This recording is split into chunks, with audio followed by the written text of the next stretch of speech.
John and Emily had been married for nearly a decade, their relationship seemingly built on a strong foundation of trust and mutual respect.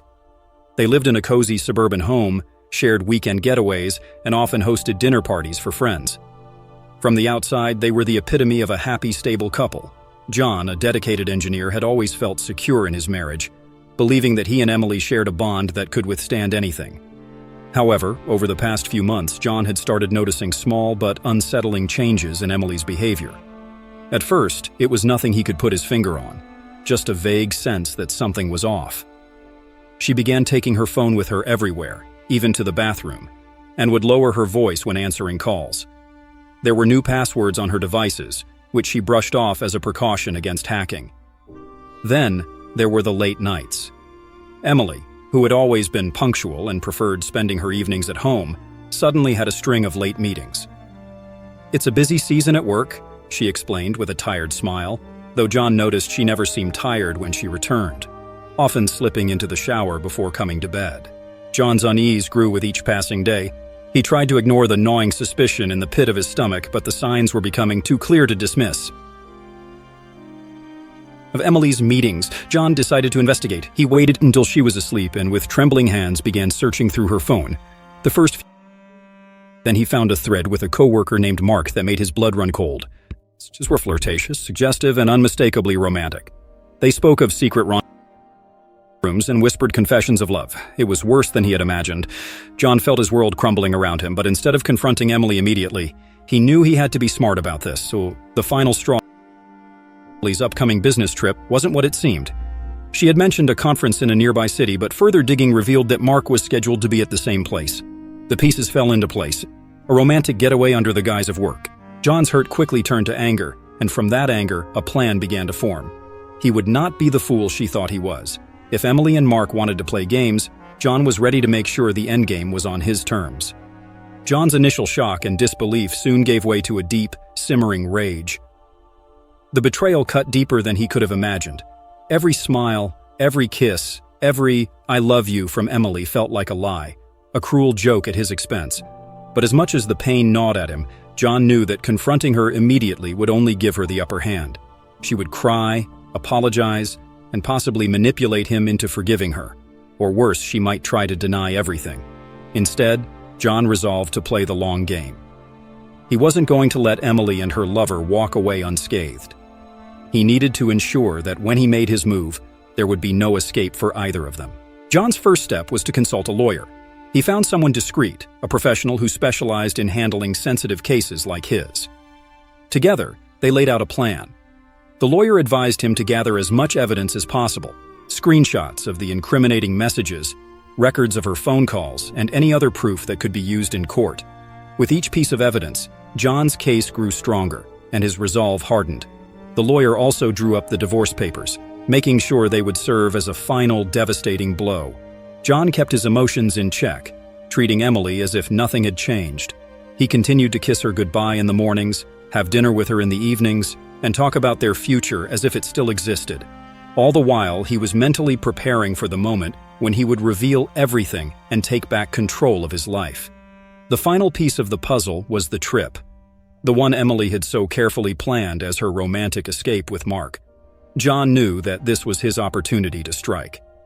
He had already uncovered the details, the hotel, the dates, and even the room they would be staying in. His next step was to book a room in the same hotel, just a few doors down from theirs, using a false name to avoid detection. John coordinated with his lawyer to ensure that everything would be ready for the day of the ambush. They discussed the timing, the legal documents, and the steps they would take to ensure Emily had no way out. John made sure that the lawyer would be there in person, ready to serve the divorce papers as soon as he gave the signal. As the date of the trip approached, John double-checked every detail. He arranged for the hotel staff to assist with his plan, ensuring that they would allow him access to Emily's room at the right moment. He rehearsed the confrontation in his mind, picturing the look of shock and betrayal on her face when she realized what was happening. Despite the storm of emotions raging inside him, John remained outwardly calm. He knew that the key to his revenge was patience and precision. He would wait until the perfect moment, when Emily was least expecting it, to pull the rug out from under her. And when that moment came, he would savor every second of it. The day of the trip arrived, and John felt a strange mix of calm and anticipation. He had prepared for this moment meticulously, and now it was time to see it through. John arrived at the hotel a few hours before Emily and her lover Mark were scheduled to check in. Dressed in a casual suit, he checked in under the false name he had arranged, carrying only a small bag to avoid suspicion.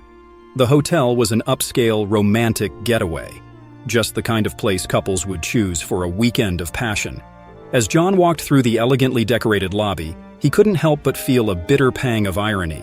This was supposed to be a place of love, and instead, it would become the stage for his wife's ultimate betrayal. John took the elevator up to his room, just a few doors down from where Emily and Mark would be staying. Inside, he found the room to be luxurious, with a king-sized bed, a large window with a view of the city, and a bottle of champagne chilling in a bucket. Ignoring the opulence, John focused on the task at hand. He laid out the divorce papers on the desk, checked his phone for any messages from his lawyer, and waited. Every minute felt like an hour as John sat in the room, listening for any sign of his wife's arrival. He replayed his plan in his mind, going over every detail, every word he would say when the moment finally came. The waiting was agonizing, but John knew he needed to be patient. This was the last stretch, and he couldn't afford to lose his nerve now. Finally, after what felt like an eternity, John heard the telltale sound of a keycard being swiped and a door opening a few rooms down. His heart pounded in his chest as he listened to the muffled sounds of laughter, Emily's laughter, followed by Mark's voice. They were here. John stood up, straightened his suit, and grabbed the divorce papers. He signaled his lawyer, who was waiting in the lobby, to come up. Together, they walked down the hallway, the sound of their footsteps eerily quiet against the plush carpet. When they reached the door to Emily's room, John took a deep breath, steeling himself for what was to come, and knocked firmly on the door. The laughter inside abruptly stopped. John could hear muffled voices, Emily asking who it could be and Mark suggesting she ignore it. But Emily, perhaps thinking it was room service, reluctantly came to the door. When she opened it, her face went from puzzled to horrified in an instant. There stood John, the man she had betrayed, looking calm and composed with a hint of cold satisfaction in his eyes. Beside him was the lawyer, holding a manila folder with the divorce papers. For a moment, there was only stunned silence as Emily struggled to process what was happening. "John, what are you doing here?" Emily stammered, her voice trembling. John didn't answer immediately. He let the moment hang in the air, watching as the reality of the situation dawned on her. Finally, he spoke, his voice steady and controlled. "I know about everything, Emily. The affair, the lies, this trip. You thought you could deceive me, but you were wrong. I'm here to end this charade once and for all." He handed the divorce papers to her, and the lawyer stepped forward, explaining in a professional, detached tone that Emily was required to sign them immediately. Her eyes widened in panic, darting back and forth between John and the lawyer. Behind her, Mark appeared in the doorway, his face equally pale as he realized the gravity of the situation.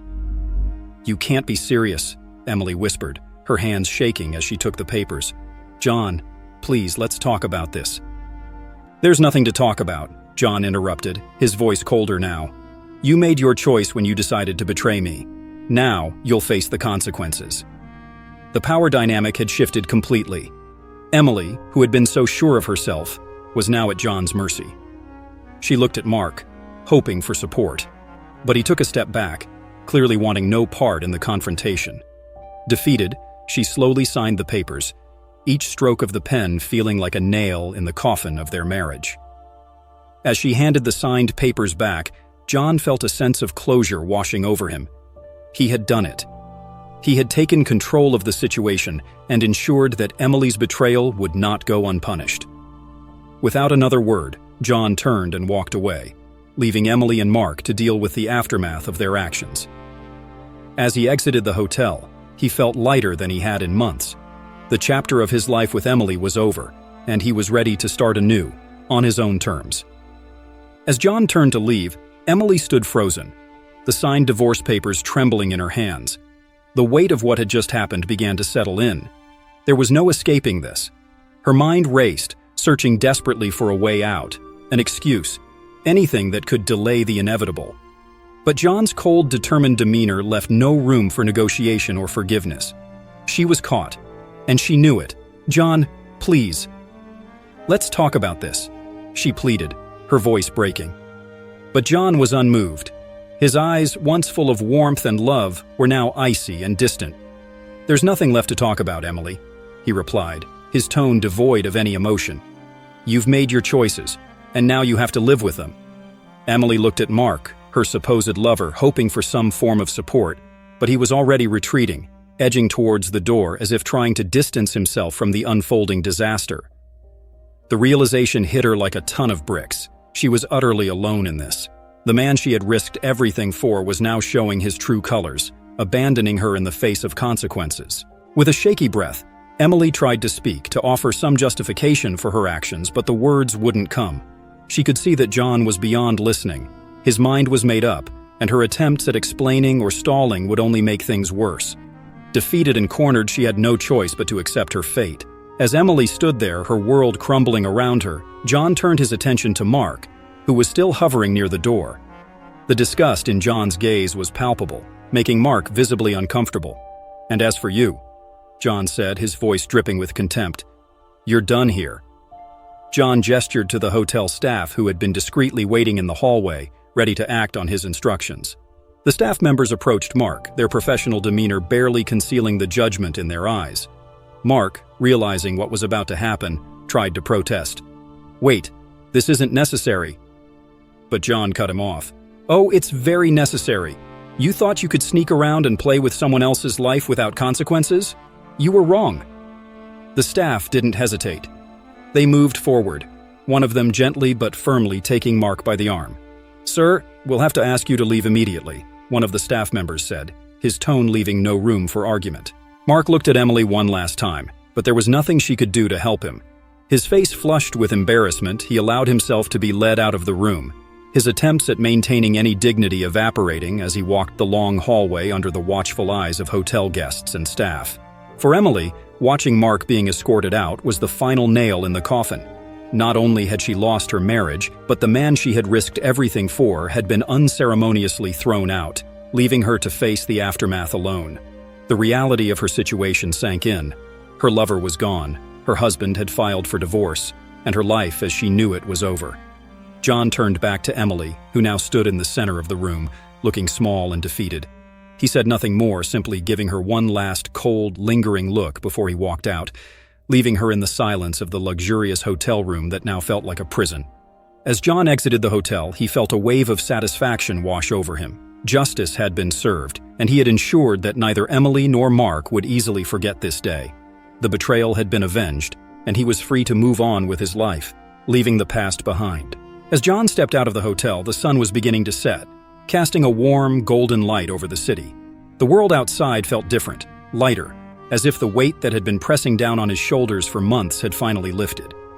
He took a deep breath, savoring the fresh air, and allowed himself a moment of quiet reflection. The plan had gone off without a hitch. He had confronted Emily, delivered the divorce papers, and watched as her carefully constructed web of lies unraveled before her eyes. She had no chance to manipulate or deceive him further, he had made sure of that. And now, as he walked away from the hotel, John knew that he was walking away from the pain, the betrayal, and the toxic relationship that had held him captive for far too long. The sense of closure was overwhelming. He had executed the perfect revenge, not out of spite, but out of a need for justice, for himself, and for the love and trust that Emily had so carelessly destroyed. There had been no shouting, no drama, just a cold, calculated confrontation that left no room for doubt. John had remained composed throughout, never letting his emotions get the better of him, and in the end, he had emerged victorious. As John made his way through the bustling city streets, his thoughts turned to the journey that had brought him here, the heartbreak of discovering Emily's betrayal, the nights spent agonizing over what to do, and the careful planning that had led to this moment. All of it had been worth it. He had faced the worst kind of betrayal and come out on the other side stronger, more resolute, and ready to move forward with his life. The satisfaction of seeing justice served was deep and profound. John had not just taken revenge, he had reclaimed his dignity and his future. He had refused to be a victim, choosing instead to take control of his destiny and ensure that those who had wronged him faced the consequences of their actions. Now, as he looked ahead, John felt a renewed sense of purpose. The chapter with Emily was closed, and with it, the pain and bitterness that had plagued him for so long. He was free to rebuild his life on his own terms, free to pursue his passions and interests without the shadow of infidelity hanging over him. For the first time in months, John allowed himself to smile, a genuine smile that reflected the peace he felt inside. He knew that the road ahead wouldn't always be easy, but he also knew that he had the strength to navigate whatever challenges came his way. He had faced his darkest fears and had come out victorious. As the sun dipped below the horizon, John walked away from the hotel, ready to embrace the new chapter of his life. The past was behind him, and the future was his to shape. In that moment, John felt truly liberated, knowing that he had not only survived but thrived, and that his story was far from over. It was just beginning. If you enjoyed this story of betrayal, revenge, and triumph, don't forget to hit that like button. Your support helps us continue bringing you gripping tales of men overcoming life's toughest challenges. For more stories like this, where men rise above deceit and find their strength, make sure to subscribe to our channel, Only Stories About Men. Turn on notifications so you never miss a new story that will keep you on the edge of your seat. Thanks for watching, and we'll see you in the next story.